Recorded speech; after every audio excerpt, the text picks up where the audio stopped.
G7 정상회의 참석을 위해서 일본 히로시마를 방문한 윤석열 대통령이 인도, 영국, 이탈리아와 잇따라 회담합니다. 또한 G7 확대 회의에 참석해서 글로벌 이슈에 대한 한국 정부의 기여 확대 의사를 밝혔습니다. 현지 취재기자 연결해 보겠습니다. 박석영 기자. 네, 일본 히로시마입니다. 네, 다자 외교라서 일정이 좀 유동적이었는데요. 윤석열 대통령의 오늘 구체화된 일정부터 좀 정리해 볼까요? 네, 저는 지금 G7 정상회의 취재를 위해 전 세계 취재진들이 모인 국제 미디어 센터에서 소식을 전해드리고 있습니다. 윤 대통령의 오늘 일정 크게 두 가지로 나눠볼 수 있는데요. 우선 스위스 다보스 포럼에 이은 4개월 만에 다자 외교인 만큼 줄줄이 정상회담이 예정돼 있습니다. 윤 대통령은 어제 히로시마 도착 직후 앤서니 앨버니지 호주 총리와 만나 광물 협력, 판민진 베트남 총리와는 개발 협력에 대해 논의했고요. 이틀째인 오늘은 나렌드라 모리 인도 총리와 만나 방위산업과 첨단기술 분야 협력을 이야기했습니다. 이어 리시 수넥 영국 총리, 조르자 멜로니 이탈리아 총리와 각각 대화합니다.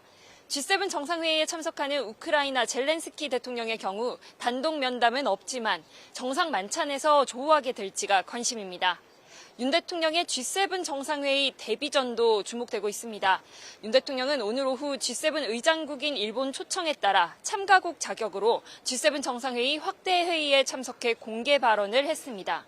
식량 위기국 지원 강화를 특히 강조했는데요. 들어보겠습니다.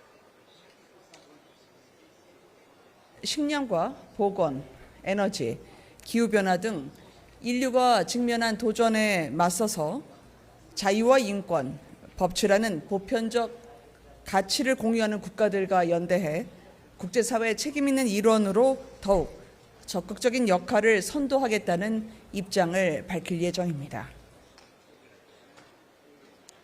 자유토론 주제로는 G7 의장국이 법치에 기반한 국제 질서를 꺼냈는데 러시아와 중국을 겨냥했다는 해석도 나오고 있습니다.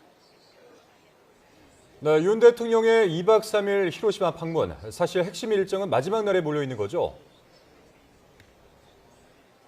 네, 윤 대통령은 어제 히로시마 원폭 피해 동포들을 만나 어려울 때 국가가 함께하지 못했다며 거듭 사과의 말을 전했습니다.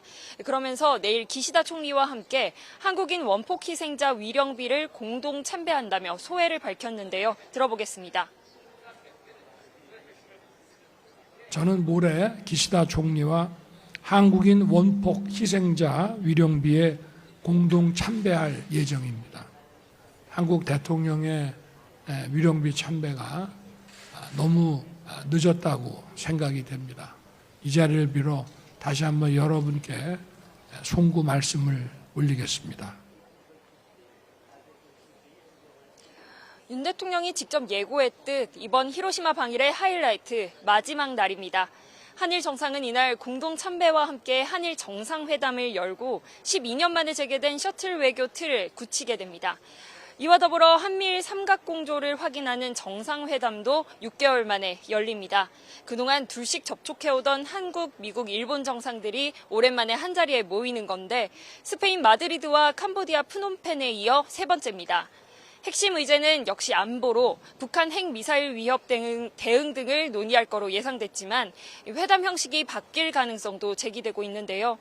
젤렌스키 우크라이나 대통령의 G7 전격 방문으로 일정에 변수가 들면서 회동이나 짧은 환담으로 진행될 수도 있습니다. 한일 관계에 훈풍이 분 이후 한미일 정상이 다시 한자리에 모이게 되는 건데 다만 새로운 공동성명이나 발표는 없고 기존의 합의를 확인하는 데 그칠 거란 예상도 나오고 있습니다. 지금까지 일본 히로시마에서 YTN 박석영입니다.